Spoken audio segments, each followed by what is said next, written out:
they have a team. You're kidding. For years.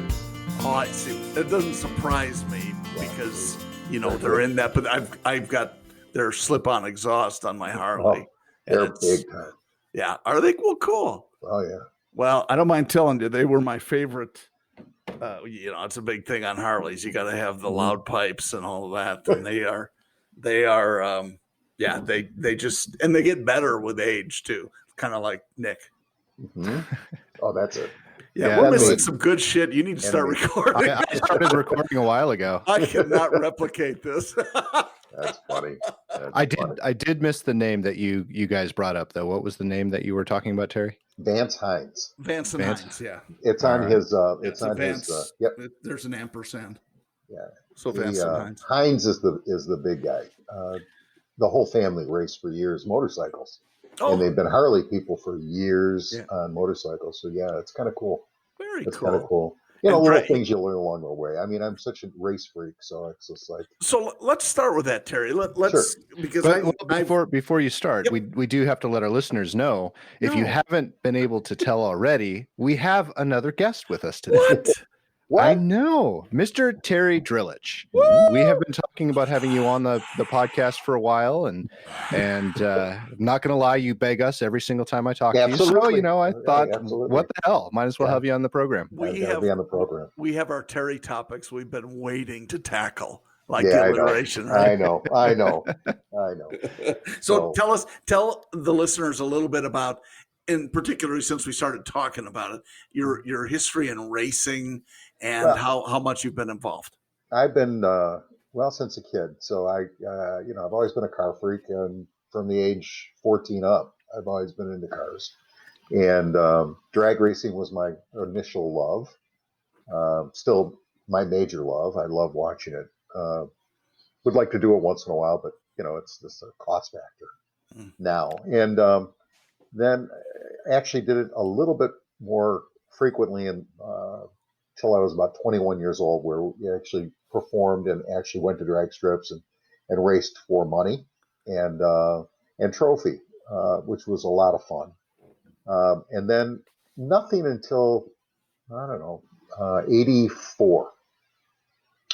And I started being involved with the Detroit Grand Prix.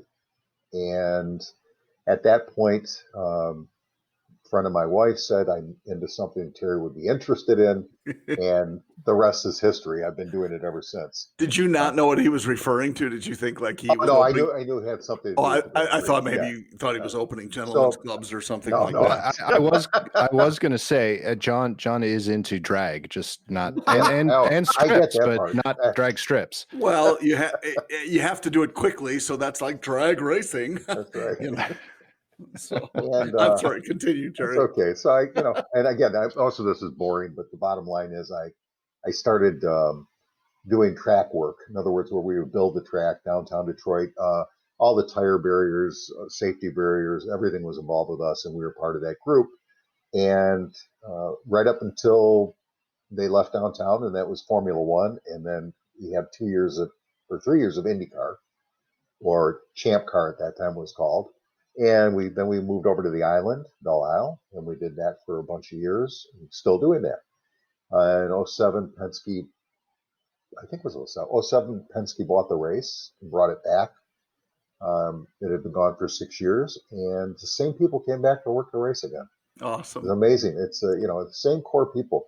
I work for a group called On Track Services, and there's all kind of in any volunteer organization, there's a ton of people.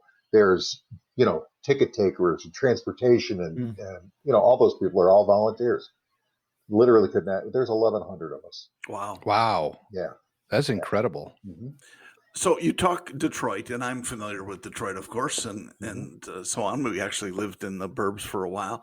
How long were you? I mean, are you from there originally? Oh yeah, absolutely. Tell us a little bit about your background. I grew up in Detroit. I lived born and raised here. Lived in Detroit till 1973, and then we moved out to the suburbs, like everybody else did.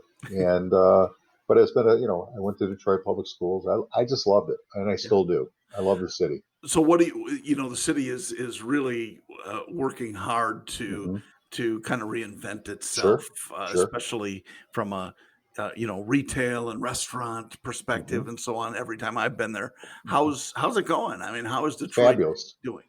Fabulous. I mean, you go downtown, it's a whole different world. Now that they've opened, the Little Caesars Arena, that's all, huge, and that's really changed that whole area. And they're building behind that, housing and more shopping districts. And now downtown, where the Hudson's building was for years, that was downtown, big department store. Now they're building the 80-story tower that's going to be there. And really and truthfully, it's all because of Quicken Loans, and that's who did it.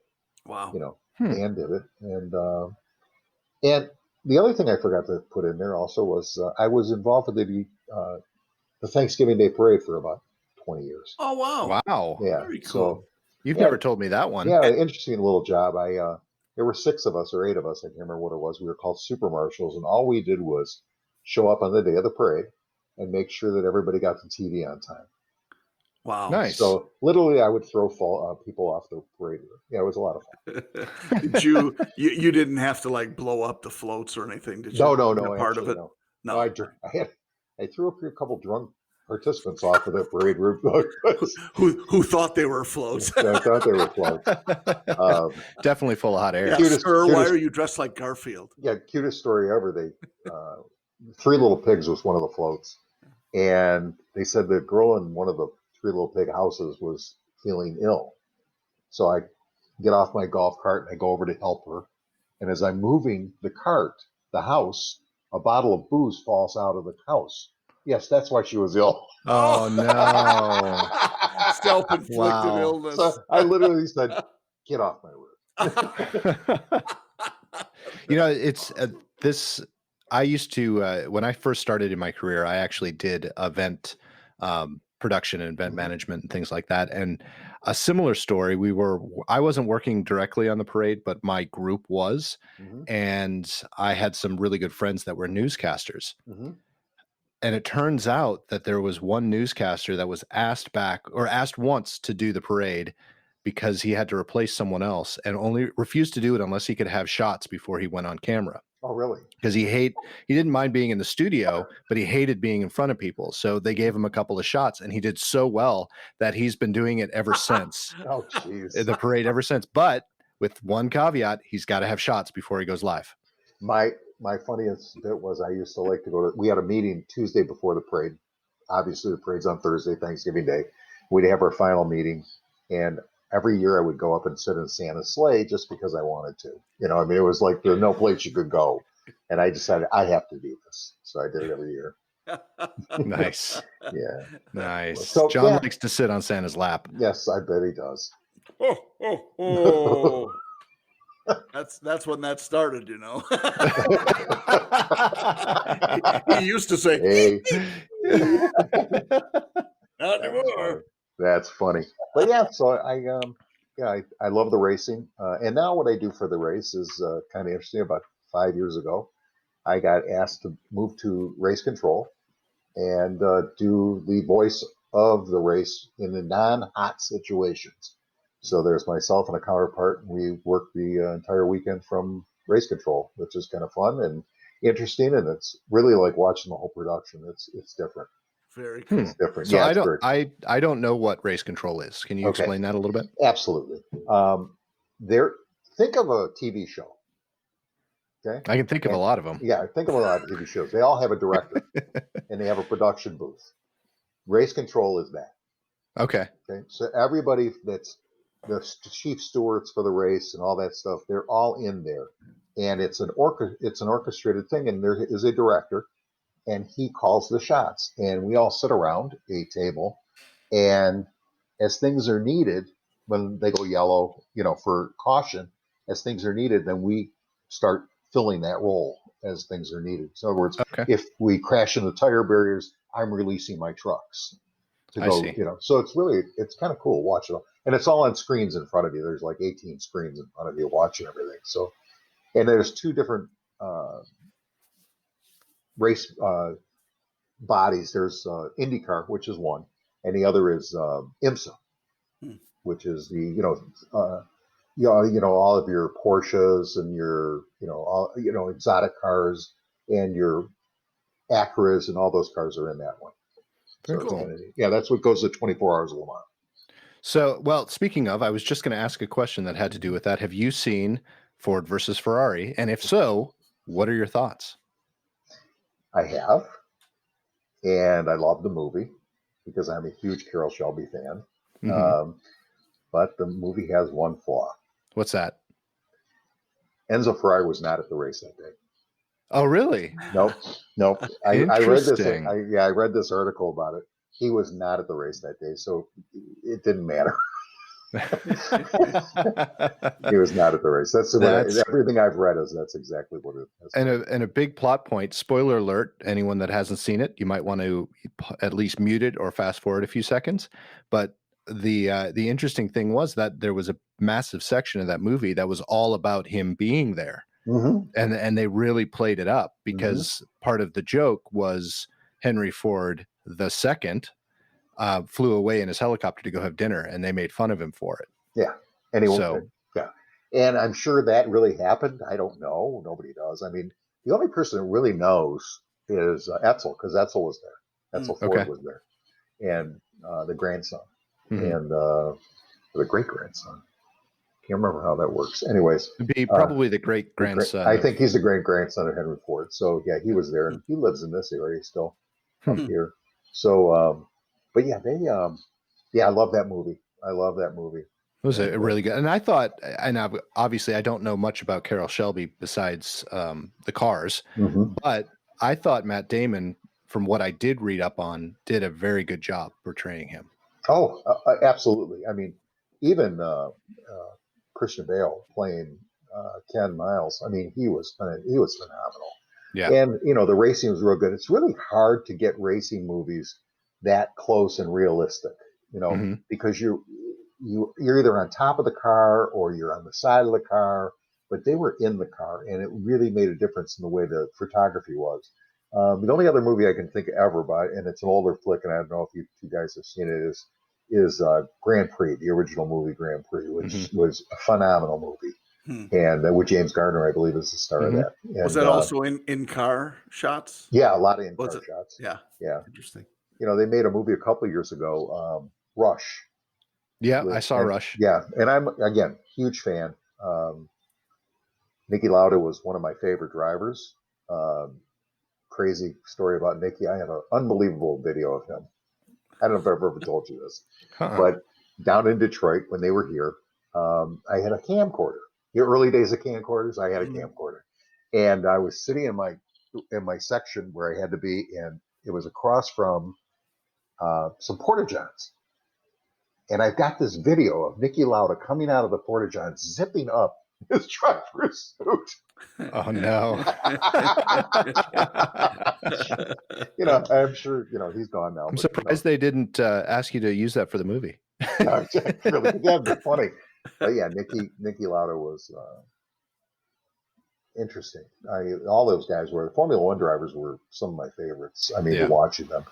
And quick Formula One story, if it's okay.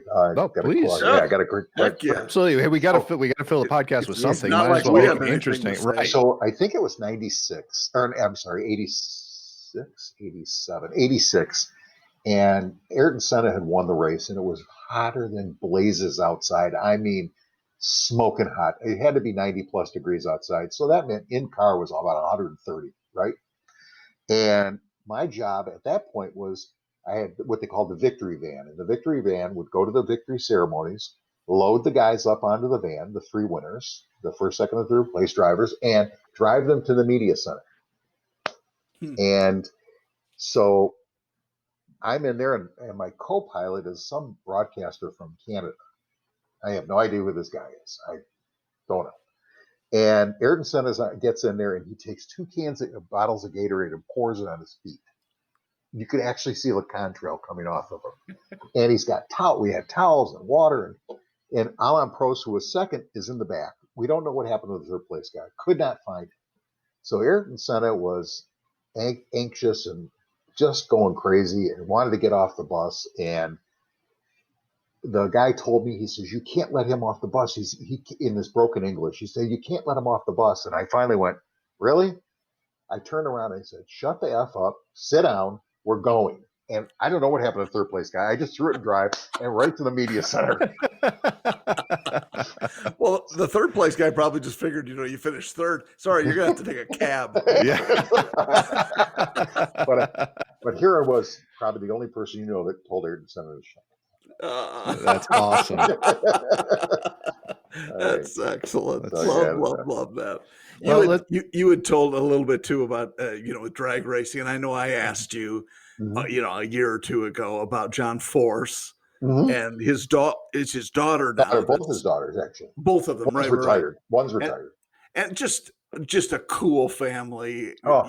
Good people and so on. I've seen several interviews with him, and he was a force to be reckoned with. Just, yeah. Well, listen, he's my age. I mean, the guy is just amazing. And, again. 39? Yeah, 39. Yeah. And again, the thing with him is, the thing with any of these guys is, and you look at, the Jack Roush's of the world, and you look at the Hendrick's obviously a wealthy guy, and so's Roush, but they're good marketers. Yeah. Mm-hmm. They know how to market themselves. John Force knew how to market himself. He had a good marketing team.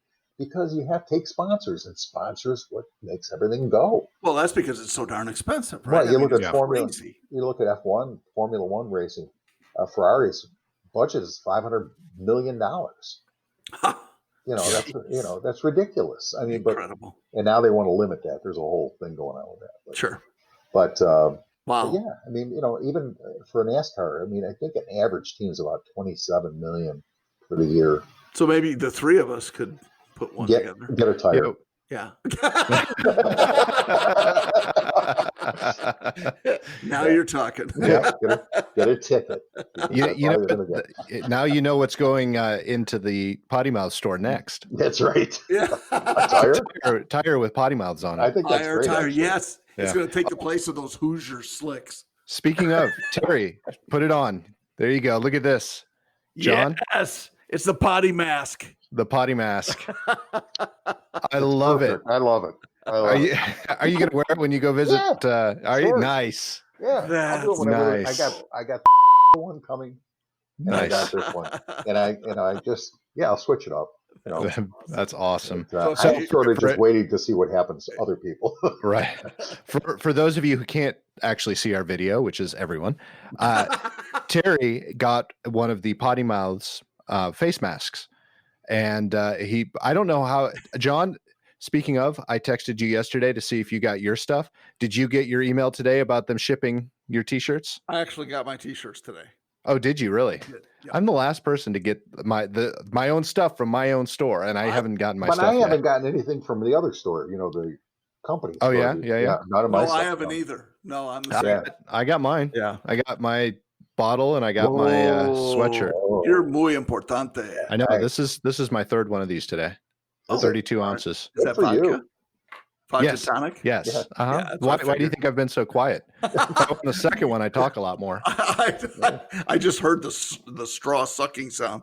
Okay, Terry, would you do one more time? Put the mask on because I'm going to shoot a pic and then we'll Absolutely. we'll just let people know that. Oh no, this is my pleasure. Oh, that's awesome. That's it. You not only is that like a Give me safe the women. thing, you're going to look good at parties, and it's a lot better than the Trump face one that you wear. Have you seen that? It's got like Trump's mouth. Oh no. Which All right, we is good? pretty Yeah, we're good. Thank you. All pretty right, good. descriptive. Thank you, Terry. Yeah. That's awesome. Reminds me of a bad date. That's what she said. Heard this today. Lisa's long story in the car, and she says, "Hey, here's a new name for a corn dog, and it is my name on the screen, Meat Twinkie." Oh, jeez. That's not even good. Never gonna call it a corn dog anymore. Oh, yeah. You go to the fair and you Have say, a meat Twinkie and you "I'd get like to shot. have a Meat Twinkie." Please. Somebody will shoot you. I Yeah, kind of like that as my name. I'm just saying. I like it too. It's Actually, descriptive. fitting. Yeah, exactly. I wasn't going to say it. Just I mean, saying. I'm hardly ever mean to John, so. No, never. I'm still crushed from the last broadcast. Yeah, I know. The last broadcast, not even the last recording. I want to get back to this victory van thing. Is that what you're naming your class? You have a class A, right? Class A. Not yet, guys. Not yet. No, What? not yet. No. I thought you did. COVID, baby. Oh, you're kidding. Yeah. That's the time you need it the most. It's Terry. coming. Okay, so tell the listeners the story. I mean, because you started researching how long ago, made the decision how long ago, and just kind of go through it. About 3 years ago. Yeah. Yeah, and it's been a labor of love. Yeah. And actually, I'll be honest with you, I'm still, and I've decided on the one I want, but it's one of those things where you start second guessing yourself along the way. Of course. And because the trigger isn't pulled yet completely, you start thinking to yourself, is that really what I want? I mean, there's other avenues, but with this situation going on right now, it's, I don't want to be in a park with people. I mean, would you? I don't think so. I would, depending upon how far away they are. Yeah, but they're not. Yeah. They're right next door. And keep in mind too, though, Terry, John already had it. True. So I have the antibodies. Yes. Did you have it? Yep. When did you? Yes, sir. The end of February, first part of March. Wait a minute. So I have this question for you, and this is something we've been trying to figure out. Yeah. I was very sick after. Okay. Oh. Okay. About 10 days after I got pneumonia, according to the doctors. What were the days? Remember? Yeah. 20th through 24th of January. Oh, nah, that would have been a little early for me, I think. Okay, I was almost to March. Yeah, but I got sick a little bit before, and I got sick, I don't know, third week in February, second week in February.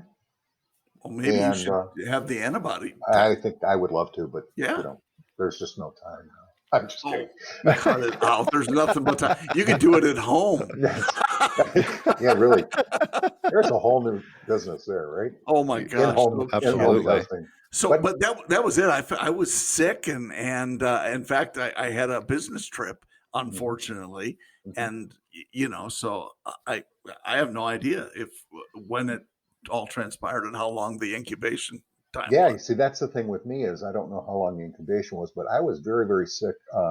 Even my wife even said to me, I've never heard that cough out of you before, and it just was like guttural. And when I went to the doctor, he said, you have pneumonia. It's pinpoint, because I thought it was bronchitis. And he said, you have pneumonia. And I had the sweats, the whole 9 yards. Oh, sure. And, me too. And then he put me on an antibiotic and a steroid. Mm-hmm. And within a week, I started feeling better. Was it dexamethasone? Was that because that's one thing they're saying helps. Right. The steroid? Yes. I think it was prednisone, but. Oh, okay. That's a much lower end. No offense. I don't know. I've been on both. I don't know which one. Honestly, I don't know which one it was. But he put me on a Z-Pack, which normally doesn't work for me. Yeah. And it worked perfectly. And but I was sick. Yeah, I was too, but only for 3 days or something like that. So, interesting. How John, it was much longer than that. Did you have the antibody test? I don't think it was. Yeah, I did. I had the test. And you have them? Yep, positive. Wow. Yeah. Wow. Now they're saying I could still get it again. Oh yeah, really? You can. Yeah, how's the vaccine going to work then? Not exactly. They're just wait for the vaccines. Oh, it's the same thing. What? You can't get a better vaccine than actually having had it. Oh no, I agree. But then eventually it's going to go away. But I wonder if it's a time lapse. And it may morph itself too. That's so. Anyways, thing they getting say. back to this RV thing. Yeah, you guys want to get into it? It's like a burned out subject with me at this point. Right? No, it's good. It's good to talk about it. There's things about this that everybody, again, not having done it yet. I mean, really done it yet and gone and do it. I can only tell you every video that I've watched and the cost savings and all these things that they're talking about. But A-Class seems to be the way to go, and towing something behind it is definitely the way to go. In your case, you'd want to probably tow your bike behind it. Sure. and they make really cool setups for that. But or look at a toy hauler, which I've done too. Well, toy haulers are cool. Even in an A-class toy hauler, you could do that too. There aren't a lot of them, but yeah. My son's brother-in-law is picking up a fifth wheel toy hauler right now. Mm-hmm. They live in Vegas, but he's got all his little toys, so he was having that built. Mm-hmm. So he was here picking up a F-250 to haul it around in. Awesome. I think it was a little light. Should have been a 350, but yeah, and it's funny because and the three of us have done buku research on these, mm-hmm. and I'm not sure I have an intent to ever do anything about it because my lovely female companion of the last 35 years mm-hmm. probably wouldn't be psyched about it. But one that I looked at is a guy who sells used like Peterbilts and Volvos, mm-hmm. the big semis, mm-hmm. and they're configured to pull a fifth wheel. Mm-hmm. So they have a single, they have dually, but a single mm-hmm. rear axle mm-hmm. With dual wheels. And those things, he says, you can pull a ship with those things. Absolutely. And you're in the mountains and stuff. He says, you just don't have to worry with, J brakes and everything. They got 50,000 pound towing capacities or something. Oh, yeah, it's incredible. Ridiculous. But, the thing is, with all the research everybody does, and that's the thing, you got to do your research. You got to do your homework. And people generally, the thing they do is they buy too small. That's a great point. Yep. They buy too small. Because if you're buying a 25-footer, you should buy a 30-footer. Because the majority of people, it's funny, one of my stores, the general manager at the store used to sell them. Okay. And he's did it for 20 years. And he was really, really good information-wise. And he told me, he says, if you're looking at a 25, 26-footer, get a 30-footer because you'll trade it in immediately. He says, if you think it's going to be, you got to get a bigger. So that's the key with it. So, and that's really an excellent point. Did you rent anything before you decided? Well, years ago, I had access to a GMC, 26-foot GMC. Oh, cool, yeah. And so back when it was brand new, so we're talking a long time ago. Twin rear axles, right? Oh yeah, front wheel drive, the whole thing. Right. It was my boss's vehicle, so I used to take it whenever I wanted it. And we went out a few times, but just really loved it. And as I've gotten older, it's like I really want to do this. I want to do this. It's just one of those things. And but you guys are into boating. Yeah, I'm into having friends who have boats. Yeah, exactly. It's a lot of maintenance. Oh gosh. Okay. Yeah. Well, motorhomes are the same way. Sure. It's a lot of maintenance. And well, you're carrying your darn house with you, going 60 miles an hour down the freeway. Yeah, not only that. I mean, listen, you're hooking up. You're doing sewage work. Sure. You're doing electrical work. Yeah. Yeah. And again, whether you buy new or used, you're doing repairs. Okay, so you have to have some mechanical background. And if you don't, you're going to learn quick. You're going to learn quick. Yeah. I'm a fan of these guys. Now, I'm a fan of these guys that are taking these old Silver Streak or whatever. The Airstreams. Airstreams, no, not the Airstreams. No, the old GMC Silver Streak buses. Yeah. Out of the fields and turning these things into beautiful motorhomes. And I'm also a fan of these guys that are taking these old tour buses and turning them around and making something out of them. So, there's some definite things you can do. Have you been to any of the tiny home festivals? Not the tiny home. I've been to a lot of RV. I've been to a few RV shows. Okay, there's a tiny home show here in Nashville every year, and we decided to go because it'd just be kind of fun. We watch all of those shows. Yeah, not that we're ever going to move full time into a tiny home, but maybe if we were ever to just need a cabin or something, that'd be kind of neat. Anyway, we went to this tiny home show thinking that's all we were going to see, but they had a whole bunch of schoolies there. Because they're tiny home. So they weren't saying tiny home is only this. It also schoolies. It's also van conversions and pop-up tents and things like that. So we got to tour a whole bunch of schoolies, and that was really cool. What they've been able to do with those. I'm a big fan also of these floating tiny houses. Mm-hmm. Okay, The this is houseboat another thing that's type kind of things. cool. Yeah. I mean, think about that. I mean, that's a lot of fun, but A lot of maintenance. A lot of maintenance. Yeah. And as I get older, maintenance is not really my big forte. Well, and that's just I'm sure my wife would like it to be, but it's not. Well, no, and that's true, and it's around the house too. Though it's the same thing. I'm much more likely now to hire somebody to do plumbing than I was 20 years ago. Oh yeah. Listen, I just put a faucet in the sink that took forget it. I'm all black and blue everywhere from it. I had to go in this. I had to stick my fat person into this little hutch, to get in there to get the bowl, to get the things undone.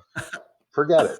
And it's like I'll work on cars more than I'll do work on that. There you go. Yeah, I love working on cars. That's funny. We just had some new appliances installed. That's another show we can talk about. But I hired a guy to do it. And I helped him because we decided to take the old fridge and put it in the garage. Oh, nice. Well, it's, we have a counter depth, the new one. So you just don't have a lot of space like the full size. So, but to get it out the door, I had to pull off the doors. And then not just the doors, the hinges at the bottom that hold the doors, the hinge part. So I'm tearing that all apart, and the doors are side by side. And we got it out to the garage, and I slapped them back on again. And I got done last night. I'm like, not only do I need a shower, but I am tired. Oh, I was and I didn't even do any of the hard work stuff. I was so sore. Yeah. I've got a 98 GT Mustang convertible. That's my baby. And I put, I've been working on cars my whole life, and I put a rear end. I wanted to up the rear end to a bigger gear. And my buddy and I have a shop that we work in, and I put it in. It took us 2 days. I mean, it was pretty involved. I guess if I did it all the time, it wouldn't have taken that long. Sure, right. I was never so sore afterwards from just lifting and standing and moving up and down and back and up, and then bending and stooping. It was ridiculous. I used to have a T-shirt that said that, "Up your rear end." I don't know what happened to it. Yeah, you would have a shirt like that. But like I said, I went the gamut. I've looked at diesels. I looked at all of them, and gas is the way to go. And by the way, Ford has that new motor. The V10s are going away. Oh, is that right? Oh, really? What's the new one? It's a V8. What do they call that thing now? It's the Raptor has it in it, and it's not an It's a 7.2 liter or 7.6 liter V8, and I can't remember what they call it, but it's got a certain name, like Coyote has a name, and you see if you can look it up. But that's their new one, and that's going in all the motorhomes. And the V10 was the V10 was like bulletproof. Is that the F53?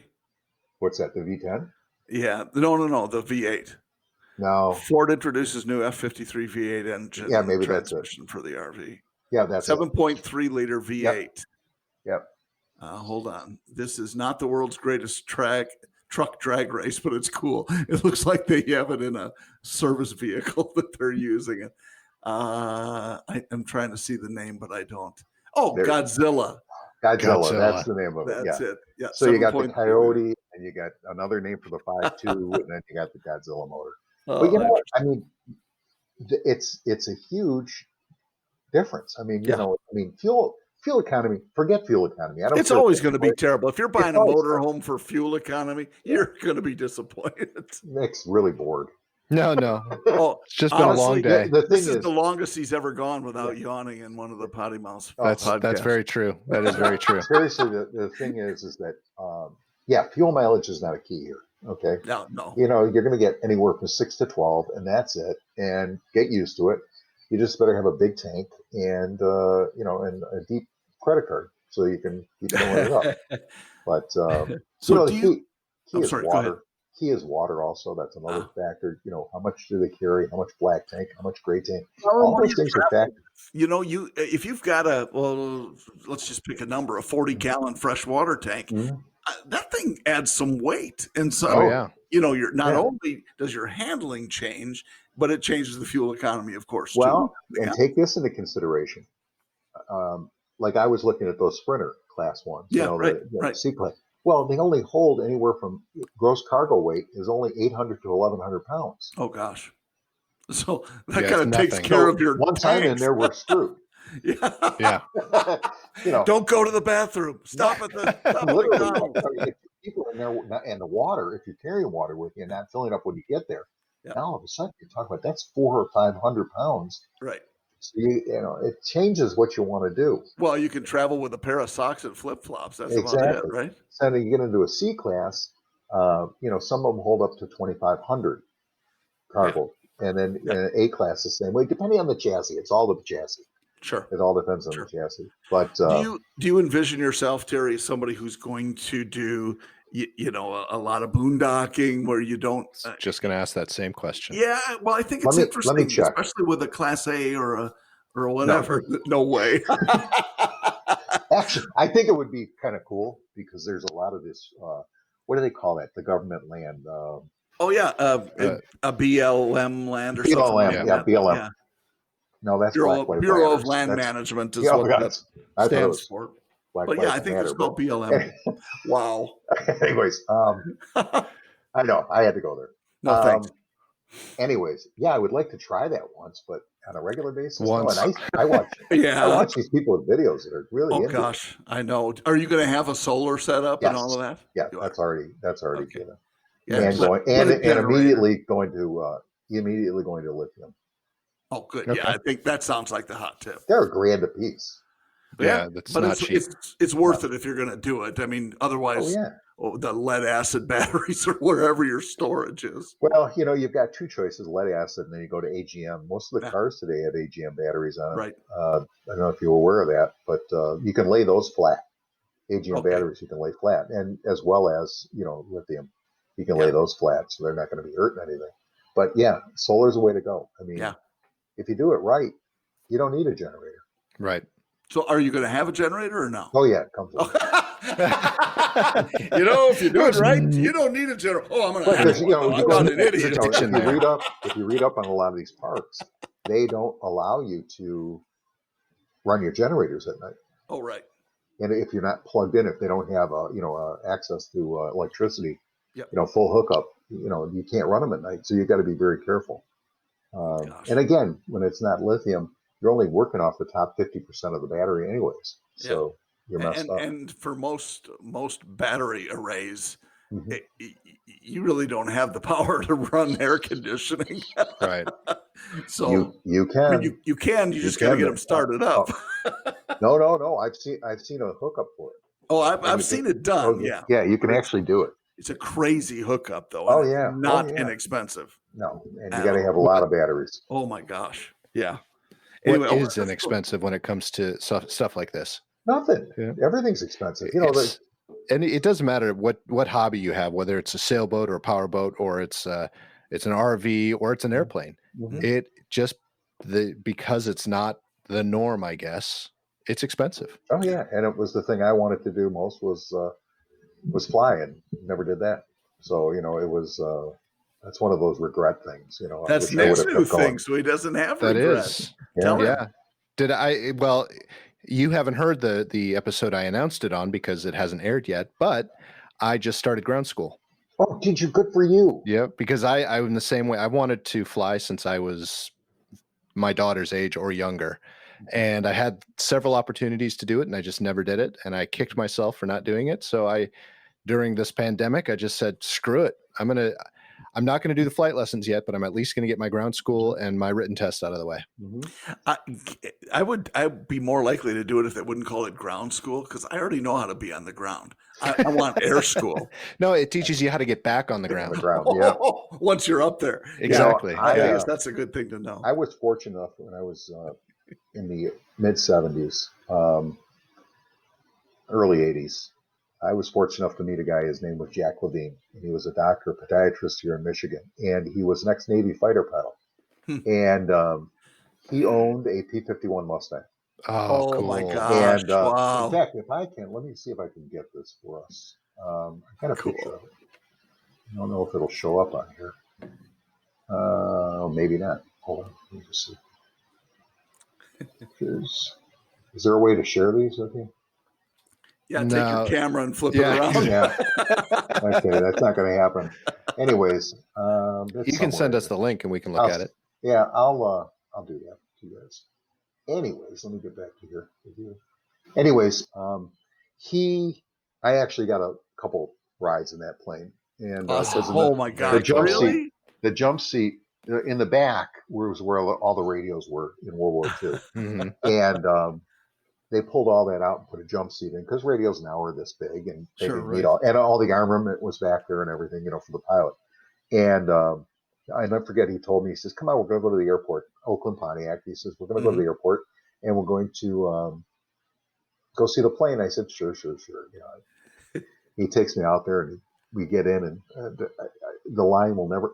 I get in the back. I put the chute on, okay. And he says, "Now tighten that up," and I tighten it. He says, "All right, I want you to listen to me." And Jack was 5'6", okay. He's just a little guy. He says, "I want you to listen to me.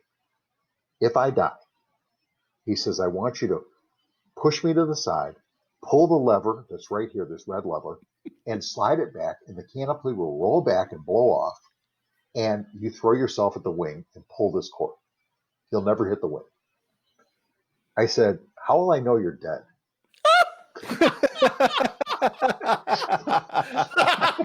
He said, "Trust me. This plane will start doing some crazy stuff." And he fired it up, and we started taxiing down, and literally never rotated. He just pulled the gear up when we went.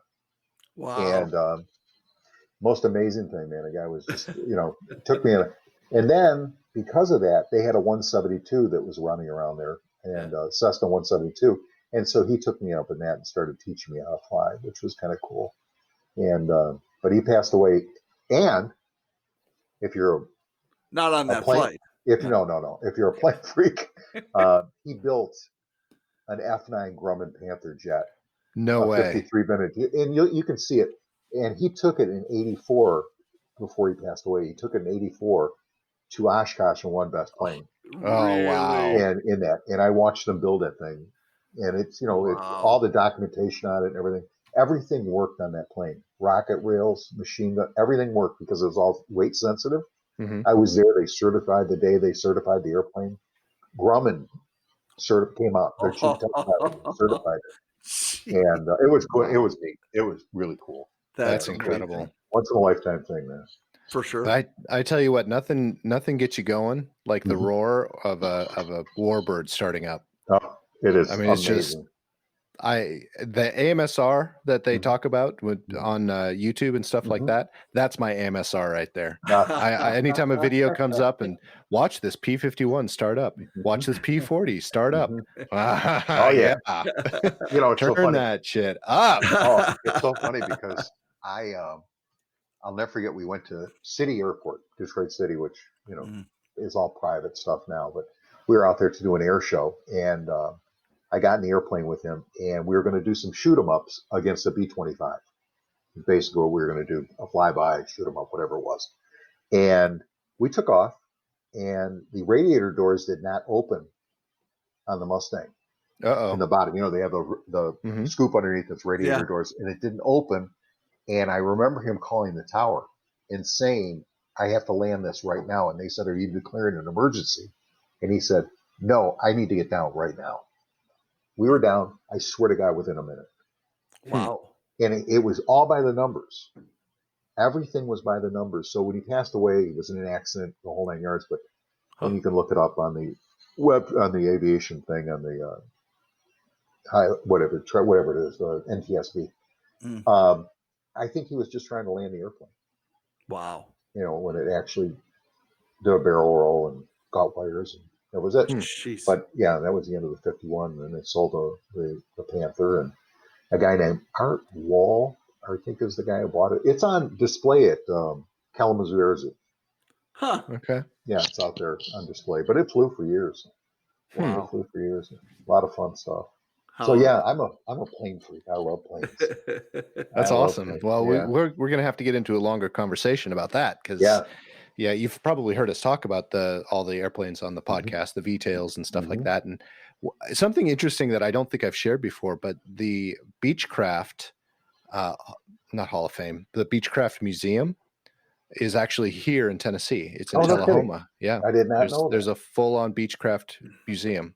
Well, that's cool. Yeah. That'd be fun to see. Well, Yeah. there's, speaking of RVs, there's on the way to Elkhart, Indiana. Yeah, I've been there.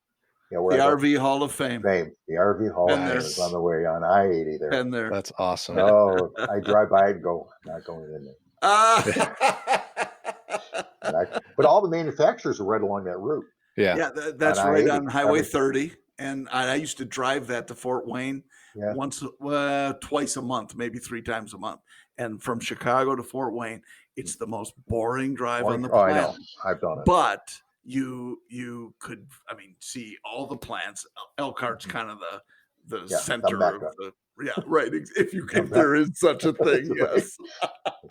But they used to do everything from the van conversions to I remember those all days. the RVs and everything. So I remember those days. Yeah, too. How about that? Oh, jeez. They were. But, yeah. So weird. it's funny, guys. I always say this. I've been blessed my whole life, and I've had some really great experiences. And you make those experiences happen. In other words, it's just not. It's the people you meet along the way that make those things happen for you. Yeah. And who knew? I mean, that guy would be a World War II pilot. A Korean War veteran pilot. He flew Corsairs in Korea. Oh wow! Yeah. Jeez. So one of my favorite warbirds right there. Yeah, that's an awesome plane. See, and you get pumped when one of them fires up. I do too, but I get pumped when the Harley-Davidson fires up. Oh, sure. That's what I like. There is nothing to me better than the sound of, and I'll be honest with you, of a top fuel dragster in the staging lanes. Yeah. And you're standing 15 feet away. Well, 15, geez, you can feel it in your chest. Oh, yeah. There's nothing better than that.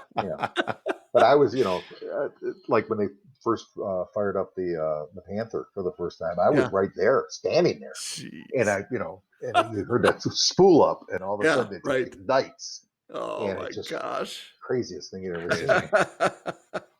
You know what? And we've talked about it before, but I would love to do EAA some year. Oh, Oshkosh? Yeah. Mm-hmm. Oh, I would love to do Oshkosh. Well, I'm 75, 80 miles away is all. That would be that would be breathtaking to me. I think that would be awesome to do. We should plan that. Well, we should. We'll take your RV up, Terry. Yeah, we could do that. We could rent a motorhome. I'll fly my airplane in and then meet you guys in the RV. Yeah. Don't bring a Bonanza. They've got so many cool planes that come in there. Yeah, and, they do. Gosh. And watching that show is just amazing. Another place I would love to go is Goodwood. Oh, I love a doctor's name. Yeah, right? Everybody can quote. That's my urologist's name. That's good. So in Britain, every year, they have a car event. It's called Goodwood Festival. Okay. It's air and automobile. Oh, cool. Huh. And do you know where? The answer is no. Okay, in Goodwood. Yeah, it's somewhere around there. But they have all these vintage race cars are on the old road course, and there's hay bales. No, it's just hay bales, and they drive them all up. And you've got NASCAR cars there, you've got Formula One cars, you've got vintage Formula, and even old drivers like Juan Fangio. He used to come out there and do it, and Prost does it. And they all come out and drive their cars. Cool. Yeah, that's really cool. I would love to do that. That sounds like fun. Yeah. Well, one of my bucket lists was Barrett-Jackson. Yeah. And that was a blast. Which you went to Scottsdale? Yes. Yeah. That's 2 years ago. Yeah, 2 years ago. Yeah. I've had the chance to go, but wasn't able to. Yeah, so that was fun. Maybe one day. I bet that was fun. But not as much fun as I thought it would be. Because there's 3 or 4 more auctions going on around that. Yeah. Like Russo Steel, and there's a couple other ones. Those are more fun. Because those are affordable cars. Oh, sure. Because the other ones are ridiculous. Yeah. Oh my gosh. Yeah. That's just not to change the subject, but that's one of the fears I have about bucket lists.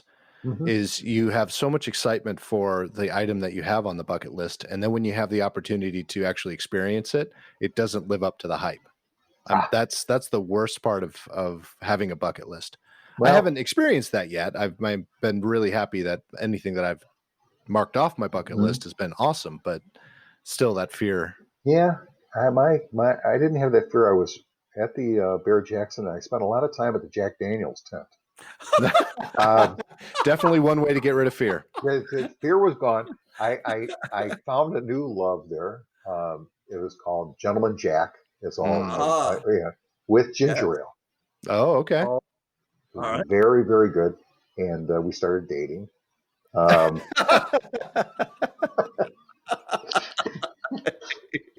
We're on a first name basis now. Wow. But yeah, it's called a Jack and Terry. It's delicious. But that ended. I stopped drinking. It was too sugary. That does sound sugary. Yeah, it is sugary. Man. But we're gonna serve a Jack and Terry at the Pug and Schnauzer pub. Do it. That sounds perfect. What is the Pug and Schnauzer pub? Oh, you haven't seen it? We came up. I don't remember how we came up with the name, but it was such a really fun name that I created the logo for the Pug and Schnauzer pub. It's you can get a shirt from the store. Oh no! Yeah, it's just you beat me to my idea. So years ago, I came up. My son and I were screwing around, talking about different things, and I said, "What if you came up with a restaurant, named it Shitty's?" But not spelled that way. Spelled another way. It's like Schitt's Creek, right? And it could be fictitious. It would be at every exit along the freeways. You do a website, and you have a menu on the website: shitty shakes, shitty fries, shitty burgers. And you do that whole thing, and you could create this mystique of a restaurant. That's funny. I think that would be great. Yeah, no, that's a great idea. You should do that. There's a place in Savannah, Illinois. It's a biker bar called Poopies. Poopies. Nice. And you get there, and frankly, I mean, it's world famous. They market it, as you can imagine, and they have a little store in there where they have nothing but chotch. And you go, really? Yeah, I mean, it was fine. The food was okay. Service was, when we were there. Maybe it's better since, or maybe they're not open now. But it was kind of poopy. So we decided that was the name. It wasn't they were trying to sell anything. Yeah, wow. You'd have shitty service. Yeah. A shitty service. Or you could call it Cities, like City, but the lady who's promoting it has short of a lisp going on. Maybe you just change it up a little. Hey, meet me over at Shitty's. I love it. I love it.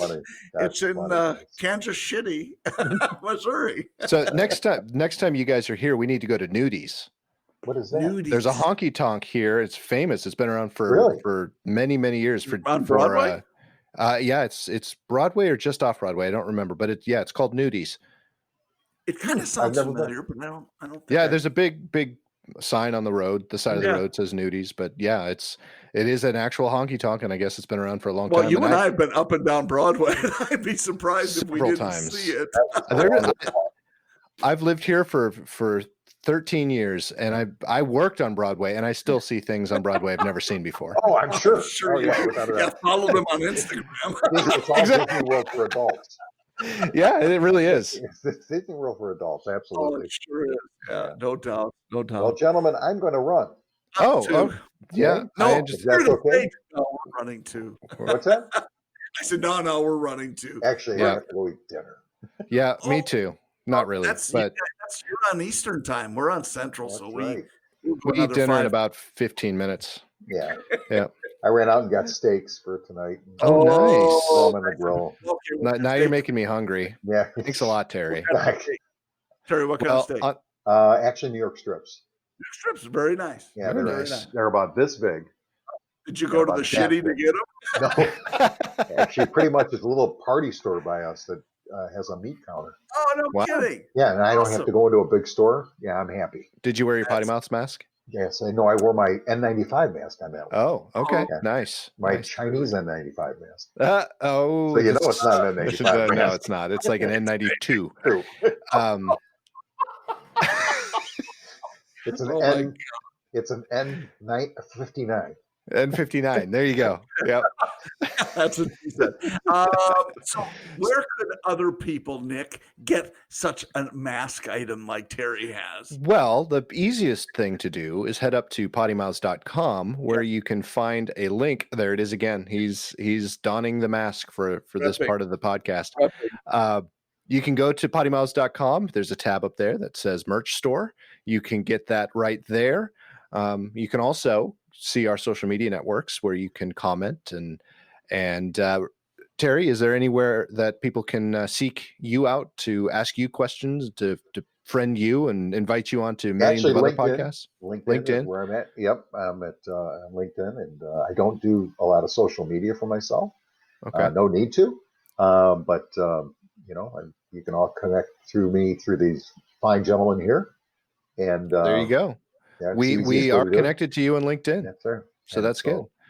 But thank you, guys. This has been absolutely a pleasure. It has been our pleasure, definitely. And we're going to have you back because now we got to talk about airplanes. And that was one thing for as long as I've known you, for the 5 years I've known you, I didn't know anything about your airplane love or your love of airplanes. And I will send you the pictures. Please do. And a link to a video of the plane actually flying. Oh, cool. And we have to do the Air Museum in Dayton. Yes, I went there with Mr. Smolik. Yeah. Oh, you did? Yes. And he was actually I didn't know. If I would have known, I would have invited.